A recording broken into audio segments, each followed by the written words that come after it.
Здравствуйте! Сегодня будем делать обзор вот такой вот шлифмашинки. И эту шлифмашинку я переоборудовал и сделал гриндер. Сварил подставку, то есть основание. Вот она состоит. Тут, значит, эти отверстия специально можно прикрепить саморезами к столу. Ну, стоит она прочно. Пока не креплю ничем, но если надо закрепить, пожалуйста, можно закрепить. Будет вообще, да еще если и на струбцины к столу, или вообще к столу сразу, она будет стоять очень прочно. Тут вот поднял стоечки, крепление шлифмашинки, вот сюда здесь болты сделал. Здесь вот на шлифмашинку одеваются вот в эти как раз места струбцины. Сюда струбцины вставляется. И шлифмашинку можно было повернуть так, что лента будет сверху. То есть работать можно было. Я использовал эти отверстия, чтобы ее закрепить вертикально. И вот она закрепилась, все вкрутилось. Очень прочно стоит. Здесь стоечка для рабочего столика. Вот такое вот основание. Здесь все регулируется на болтах. Можно сделать маленький столик. Вот он, видите, маленький столик. Пожалуйста, убираете вот этот большой, если не нужен. Можно работать на маленьком, если такая площадь не нужна. Я сделал еще сверху насадку. Столик получился большой. Он у меня крепится на 4 вот болта. То есть прочно. Не в 2 местах, получается в 4. Одеваем сверху на основание. И вот получается столик. Впоследствии немножко доработаю, немножко отрежу. Будет пониже вставать. Ну и здесь, естественно, чуть-чуть подрежу. Расстояние есть. Я думаю, можно это сделать. Ну, пока особого влияния это на мою работу не оказывает. Поэтому креплю, затягиваю. Пока только от руки.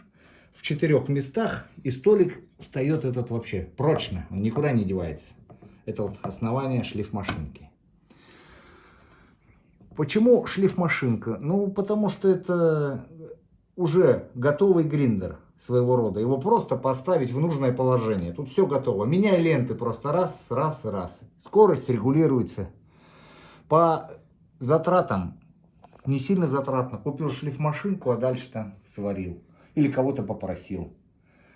Скорости регулируются тут. Скорости вот они у меня. Вот еще хочу что показать. Вот они скорости. 6 скоростей. Все, кнопка пуск. Фиксируется, и она работает, и работает, и работает. Почему сделал так? Как сказать? У меня гриндеры тоже есть. Это вот мой начальный первый, так сказать, гриндер. По цене не затратно. На гриндер же надо двигатель, потом, ну вот сам гриндер, это вся установка, ну даже не самодельный. Поэтому надо еще частотный преобразователь для регулировки оборотов. Тут уже все, вот. Сколько она стоила-то? $35 мне эта машинка обошлась. Все. И вот он, гриндер, готов. И сейчас мы будем на этой шлифмашинке. Поставил я вот 40-ю ленту. Для заточки можно и помельче, конечно. Ну, поставил 40-ю ленту. Так вот она затачивает режущий инструмент. Начнем с ножа. Продолжим топором. Стамеску, естественно, она заточит. Ну, сейчас все и испытаем. А, вот что не сказал, регулировка ленты. Ну, сейчас покажу в процессе.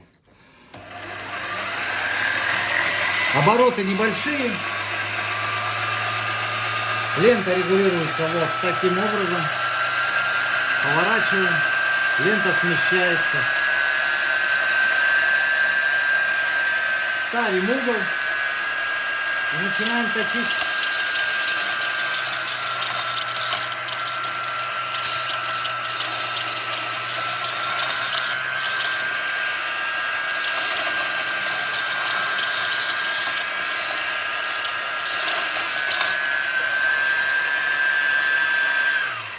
Обороты специально большие не делаю, мне торопиться некуда, чтобы не пережечь кромку. Зачем мне бешеные обороты? Время у меня есть. Все точит. Вот смотрите, видите? Сейчас с этой стороны проточим. Ставим уголок и поехали.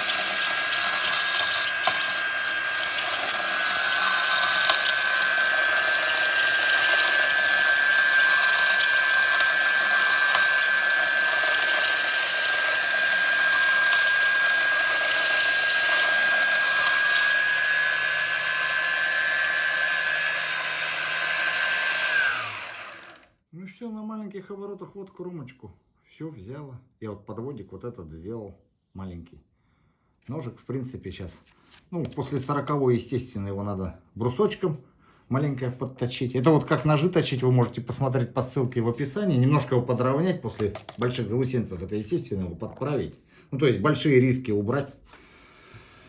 Ну вот, и в принципе, все точит. Небольшие обороты, никуда не торопясь. Можно мочить, в принципе, можно даже тут и не мочить. Обороты тут вообще лента идет, как она, еле-еле-еле. На самой маленькой скорости я поставил. Ну вот топор возьмем. Со столика все по технике безопасности убирайте, когда включаете. Потому что затянуть может и туда.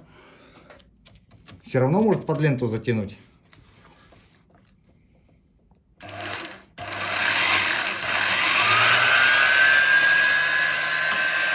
Ставим угол заточки, начинаем.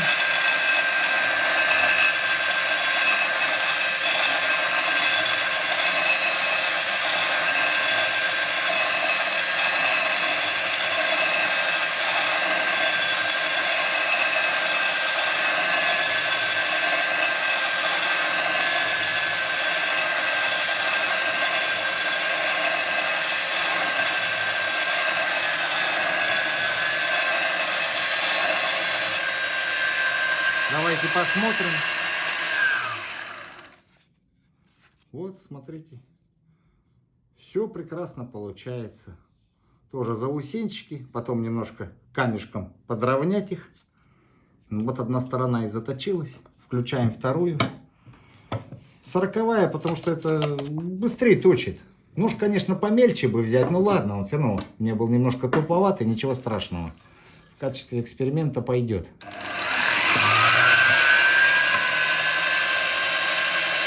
Ставим уголок и поехали.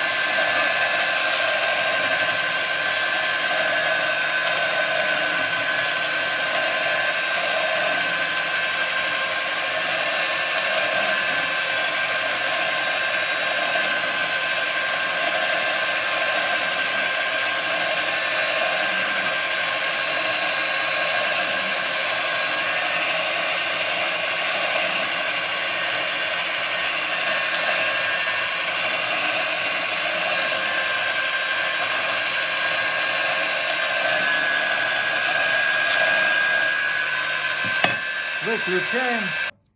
Вот. Пожалуйста. Вот она. Второй подводик. Сейчас, как я уже сказал, камешком подровняли, заусенчики убрали. И, пожалуйста, туристический топорик маленький. Щепочки можно рубить. Для бани, кстати, пойдет. Там большой не нужен. Щепок наколол, да разжег. Вводим итог. Несколько, допустим, топоров там в месяц наточить, там несколько ножей. Ну вот стоит ли покупать большой гриндер? Вы можете сначала просто взять вот такую вот машинку, собрать и попробовать. Нужен ли он вам большой-то или нет. Если у вас, конечно, там производство, это понятно, что вот этот вариант, он никак не подойдет. А если вы там 5 топоров в месяц наточите, там, или там несколько там 5 раз ножей, то может быть большой гриндер, он как бы будет просто стоять, как это, занимать место. А вот это маленькое поставил в уголок и, в общем, такой вот маленький домашний вариант. Дома на столике можно все заточить, а большой это надо под него место. Ну, естественно, я уже не говорю, сколько стоит. Ну, вот на этой как бы ноте я хотел бы сегодня и завершить. Спасибо всем большое за просмотр. Всем хорошего дня, до свидания. Подписывайтесь на канал.